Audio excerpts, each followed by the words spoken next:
स्वागत है आपका। आपके साथ मैं हूं शिल्पा रावत। खबर उत्तर प्रदेश देख रहे हैं आप। यूपी उपचुनाव पर सूत्रों से बड़ी खबर सबसे पहले आपको देते हैं। सपा कांग्रेस साथ लड़ेंगे उपचुनाव।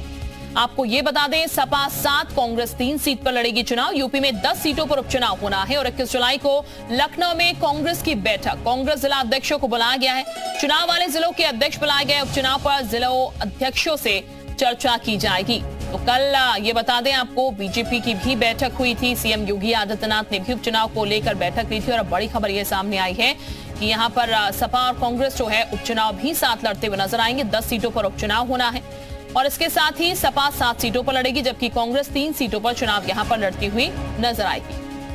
तुषार इस वक्त हमारे साथ जुड़ चुके हैं ज्यादा जानकारी के साथ। उपचुनाव को लेकर कह सकते हैं तुषार, तैयारियां शुरू हो चुकी हैं और अब ये भी बात सामने आ रही है सूत्रों से कि साथ ही सपा कांग्रेस लड़ेंगे। 7 सीटों पर सपा, 3 पर कांग्रेस।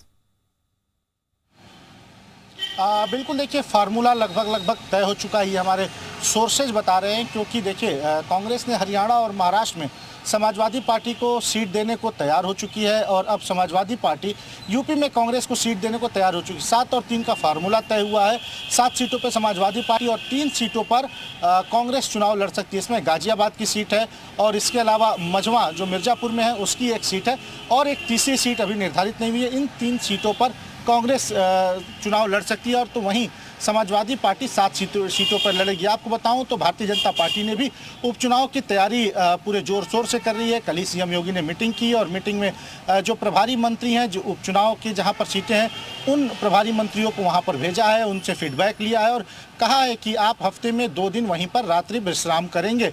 तो ऐसे में जो पार्टियां हैं वो अब उपचुनाव की तैयारी में जुटी हुई, क्योंकि सभी पार्टियों की साख दांव पर लगी और सबसे महत्वपूर्ण भारतीय जनता पार्टी के लिए है, क्योंकि लोकसभा चुनाव में जिस तरह से तगड़ा झटका भारतीय जनता पार्टी को लगा है, उसमें जो कार्यकर्ताओं का मनोबल है वो कहीं ना कहीं गिरा हुआ है। तो उन कार्यकर्ताओं के मनोबल को उठाने के लिए उपचुनाव में बेहतर प्रदर्शन करना पड़ेगा भारतीय जनता पार्टी को और यही वजह है कि भारतीय जनता पार्टी पूरी दमखम से इस उपचुनाव की तैयारी में लगी हुई है।